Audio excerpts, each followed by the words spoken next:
tumaas na talaga ang presyo. Now, the thing is, despite sa pagtaas ng price, guys, sabi nung builder ay hot pa rin daw talaga ang market. So, number one realization for today ay pag ikaw pala ay bumili ng bahay at ikaw ay nagtingin ulit ng bahay, it's gonna give you one of two things. Number one is, I made the right call. Or number two is, sana pala ngayon na lang ako bumili.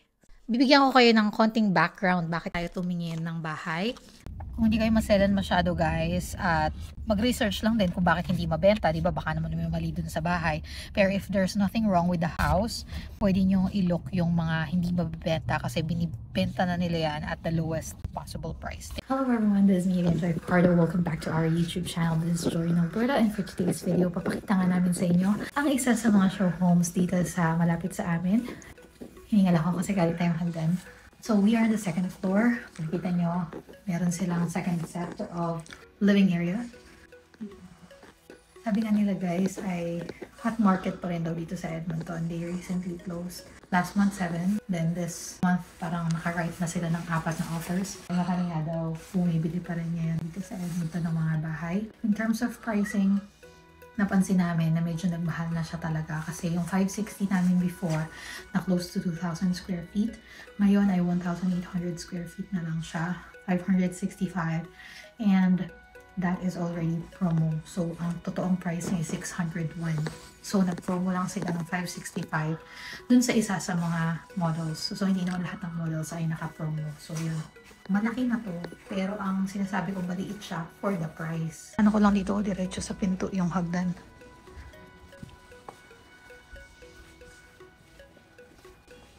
Oh, ito yung sinasabi niya na may ano. Oh, meron pang something dito. Halika dito.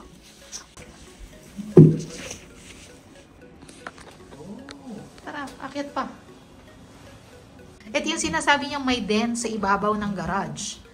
So, na-maximize. Wow! Okay, so now, it makes sense. Kasi, sobrang mahal ng presyo. Kaya sabi ko, ang liit, di ba? Pero ngayon, oh, pak. Kakaiba siya. Dalawa yung second floor mo, no?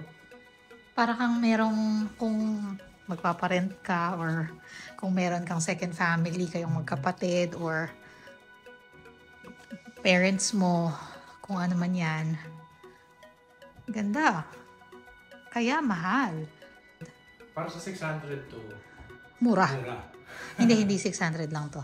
Tara, baba tayo. Yan. Ganyan. So, next, pupuntahan natin yung mismo. Kasi syempre, show home, maganda yan. So, next, sasamahan tayo dun sa hindi show home, dun sa actual na bahay na itinatayo para makita natin siya talaga. Ayun guys, so papunta na tayo ngayon sa actual na bahay na pwede natin tignan. Yung dalawa nating nakita earlier na pinakita namin sa inyo, the first one is a show home na may ganong magiging available at 565. It's 1,800 plus square feet. Tapos yung pangalawa naman, it's a very big show home. Just for the sake of seeing, ayan, tinignan namin, it's gonna be 800 plus. Pero ang malaki siya, 2,000 plus square feet siya. So right now, titingnan natin yung actual na magiging ready soon. Yung isa ay 3 bed, 2.5 bath.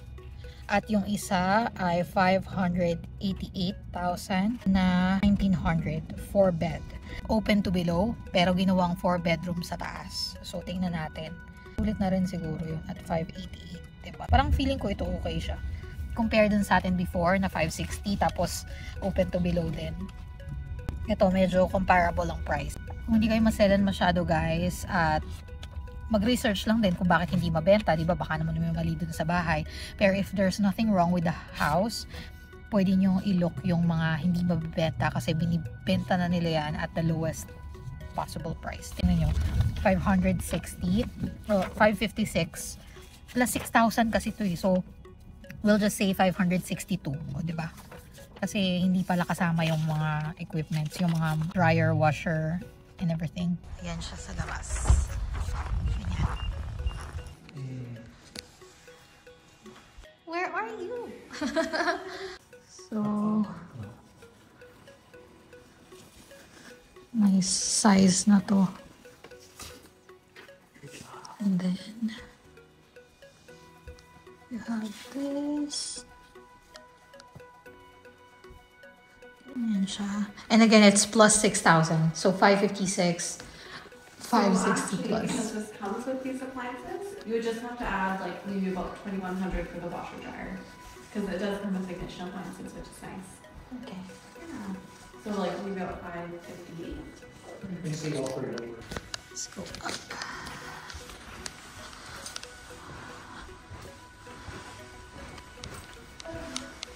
Oh, so this is for the washer and dryer. What is this kind of flooring? Vinyl tile. Oh, okay. It's just a different design. Yeah. And that's the master bedroom. Okay.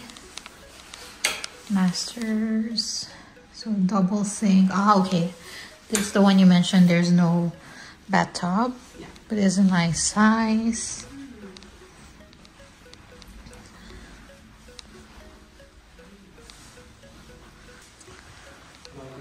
Laundry, yeah. Okay.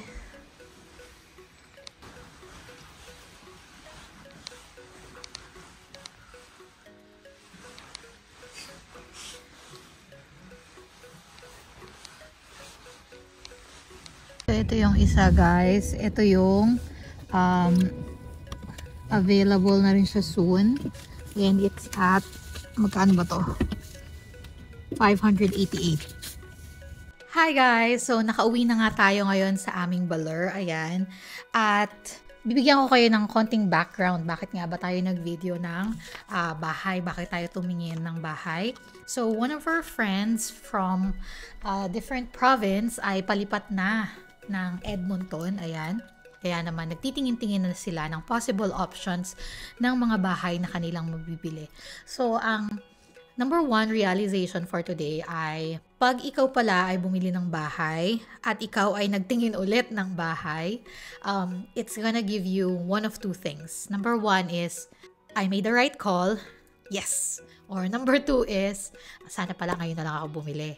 So, yun yung isa siguro dun sa dalawa na yun yung mafe-feel nyo. And luckily, kami naman ni Kiko ay natuwa naman kami na parang, we actually made the right choice na bumili back at the time when we bought the house. Parang hindi naman pala kami nagkamali ng decisions. Again, one of two things, it's either mag-regret ka na sana pala ngayon na ako bumili kasi ang daming stocks, or kasi mas mura, kasi mas maganda, kasi ganito, kasi ganyan. Or number two, katulad nga namin na parang we made the right call. Tama talaga. So, yun. So, yung mga bahay na video namin kanina, number one is, isang builder lang po yung aming vinidyohan. Kasi nga kasama din namin si Vibe. Nagtingin kami nung malapit dito sa amin na may available. Ayan. So, isang builder lang yung tinignan natin. Iba't ibang models lang ng kanilang mga bahay na binebenta. So, hindi ko na i-disclose yung pangalan ni builder for now kasi hindi pa natin sure kung sa kanila tayo bibili. Nakakaya naman. Yung una naming bahay na tinignan, it's a show home. Has 1,894 square feet. 3 bed, 2.5 bath. Yung show home na yon is being sold for more than 600,000. Whereas there's gonna be a new of the same model. Same model siya, pero hindi ganun ka ganda. Yung mga walang upgrades, in other words. And it's 565,000. So, compare natin siya dito sa bahay. So, that is 565, almost the same price nitong bahay. It's 1,890. Sabihin na natin 1,900. Yung sa amin, close to 2,000. So, it's 100 square feet na mas maliit. 3 bed, 2.5 bath. Wala siyang wala siyang extra room sa main floor. 565, tapos magdadagdag pa ng nasa 6,000 for the appliance, 'di ba? So sabihin na natin na 572. Yan. So 572, mas maliit ng konti, pwede na rin. Pero ang real price talaga niya is by right 600. Naka-sale lang sila. Pero sinasabi lang naman nila yun. Alam niyo naman ng mga builder. Alam niyo naman ng mga realtor, di ba? Alam niyo ng mga sales people. So, sasabihin lang niya na naka-sale, pero in reality, baka yun talaga yung tamang price, di ba? So, 575, mas maliit ng 100 square. para sa akin, noticeable yung difference. Kasi, pag tinignan nyo yung kanilang open concept kasi, so makikita nyo yung living area, yung dining area, at saka yung kitchen, all in one space. Makikita nyo na yun pa lang, mas maliit na. Meron pang den. Bukod dun sa den, meron pa ulit kami na yung pasukan galing garage. Isang room pa ulit siya. Tumaas na talaga ang presyo. Yun lang talaga yung gusto kong sabihin. Now, the thing is, despite sa pagtaas ng price, guys, sabi nung builder ay hot pa rin daw talaga ang market. So, tama nga yung sinabi ni Kiko na napanood niya sa YouTube na sabi doon ay people are desperately wanting to buy a home na they're willing to buy overly priced homes. Siguro, exaggeration naman yung overly priced. Baka ito na lang talaga kasi yung presyo niya at this point, 'di ba? So, yan yung first home na nakita natin. Yung second home, namahalan talaga ako kasi 800,000. And I thought it's even smaller than our house nung nakita ko siya. Kaya OA yung pagkakasabi ko na, ang liit, ang liit. Kaya ako sinasabing ang liit is because ang liit niya for the price. 800,000 tapos ganun yung itsura, di ba? Kahit nga yung kasize ng bahay namin, it was 800,000, parang, di ba? Yun pala, may surprise. O, di ba? Egg surprise. Kaya pala siya 800,000, guys. Kasi meron siyang extra living space. Bago ka pa pumasok sa bahay nyo, ay meron ng isang door sa right. Going up, meron ng isang buong, nakita nyo naman, di ba? Oh, pakita nyo ulit. Pakita mo ko. So, nakita nyo naman, di ba? Yung taas niya ay, taas yun ng garage. So, ginawang living area yung taas ng garage. So, meron siyang sarili niyang CR, mayroon siyang sarili niyang dining kitchen, may sariling room. So, it's a house on its own. Sabi nga ni Kiko, kung talagang malaki na si vibe nito pwedeng dito na siya mamalagi Kumbaga, parang nakahiwalay niya na siya sa inyo kasi totally different na yung living area niya. It will be a good option for families with teenagers na soon moving out na. So, instead of moving out, just live next door, which is literally, this is your door, this is their door, and they have their own living area, di ba? And case-to-case basis, depende yan kung nasaan kayo sa inyong journey sa inyong life, nasaan kayo, anong sitwasyon nyo currently, di ba? So, yun. That's the second home. Now, the third home that we visited, it's the home na hindi mabenta. Hindi ko alam kung ano yung original price niya, but it was being sold for 556,000 right now, and then you'll only have to add 2,000 plus for the appliance instead of 6,000. So, naging 558,000 siya for 1,839. Front attached garage naman siya.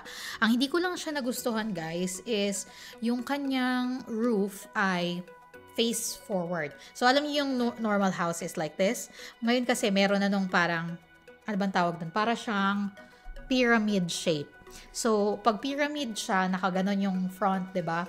Kaya ko yun hindi masyadong nagustuhan kasi when you look at the house up front, nagmumukha siyang flat. Hindi kita yung, depende sa pagkakabuild, siguro kung medyo mas steep siya, makikita mo siya out front na nakaganon, 'di ba? Pero pagka hindi steep yung pagkakagawa, nakaganon siya. So, when you look up front, para siyang flat. So, again, very dependent on your preference. I personally, hindi ako fan. So, yun. Tapos, 556 siya, which is, yun nga, sabi ko sa inyo, mas maliit na, naka-discount na to, as in, malaki na daw yung diniscount dito. Pero, mas mahal pa rin siya. The reason why hindi daw mabenta yon ay parang naka-hold siya for someone and hindi talaga ma-approve yon. So, sabi lang nila yon. May ibang dahilan. So, you have to do your research, syempre. So, yun nga yung sinasabi namin ni Kiko. Actually, meron kaming bahay na naging option talaga namin before because of the same issue na parang hindi mabenta, binagsak presyo nila. Gustong-gusto talaga namin yung bahay na ni Kiko. Yun yung tinignan namin before ito. Then, yung pangatlong nakita namin na to na for quick possession na hindi mabenta, okay na talaga siya, in fairness. Yung last naming nakita is, it's supposed to be open to below, pero ang ginawa nila ng extra room, yung space, yung open space. So, ito guys, ay 1,952 square feet, and then 4 bed, 2.5 bath, may maliit din siyang den. Ito yun guys, pag kinount or pag mineasure ang livable area, kung wari sinabi 1952, yung 1952 square feet na yon ay hindi kasama yung staircase, hindi kasama yung open space, if may open space. Alam niyo yun, maraming hindi kasama. So, ang kinakount lang talaga nila is yung livable area. Yan yung kapag bumili kayo sa builder. Kasi baka iba siya sa realtor. Para ang sabi sa amin ng builder namin before, pag sa realtor kayo bumili ng mga parang second-hand homes or ganyan, minsan kinakount na nila pati yung stairs, pati yung CR. Parang, ang tanda ko dati kasi sa Bedrock, hindi yata kasama yung CR kasi hindi naman siya livable space. Parang ganun. Pero, confirm nyo with the builder, no? But anyway, maliliit lang naman kasi yung CR namin. So, no biggie. Hindi siya big deal. Ang sure ako na hindi kasama talaga sa livable area is yung stairs at yung open space. So, itong si fourth house na tinignan natin, tinurn niya yung open space into a livable area. Diba? Ginawa na nilang fourth room. Naging 1,952 siya. Itong house namin is 1,991 to be exact. Kasi birthday ko yun, kaya natatandaan ko. Birth year ko yun, kaya natatandaan ko. Hindi pa kasama yung open space. So, if you can imagine, kung finish namin yung open space na yun, it could have been 2,000, diba? Hindi malaking-malaki yung bahay namin, guys. Ang pinopoint lang namin dito ay, compared dun sa nakuha namin, nagmahal na talaga ngayon. So, hindi namin sinasabi, ang laki ng bahay namin kumpara dyan. No, maliit ang bahay namin. But the thing is, for more price dun sa nabili namin, ay mas maliit na yung makukuha nyo ngayon. Ganun. Number one. And number two thing na na-realize ko is, siguro, look for different builders. So, sabi ni Kiko, yung reputation na lang din daw ni builder, no? Pero pareho namang okay tong builder na tinignan namin tsaka yung builder namin. Gusto lang namin makakita ng iba din, di ba? Kasi alam namin i-share namin dun sa friend namin na if you go for this builder, our builder, this is what you will get. If you're gonna go with this other builder, this is what you're gonna get. Yun, Edmonton pa rin tayo. Mas mura yung bahay dito sa Edmonton kumpara sa Calgary, outskirts of Calgary. Baka may mga mas mura sa Edmonton, which is outskirts ng Edmonton. No, outskirts, St. Albert is mas mahal kaysa sa Edmonton. Spruce Grove, baka daw mas mura. So, depende yan kung saan yung matitripan. Pero dun sa aming friendships, I'd suggest, tara na, tumingin tayo dun sa builder namin para makita natin yung diferensya, no? So, yun lang. Salamat sa pagsama niyo sa amin today. Kakain na muna kami. Bye!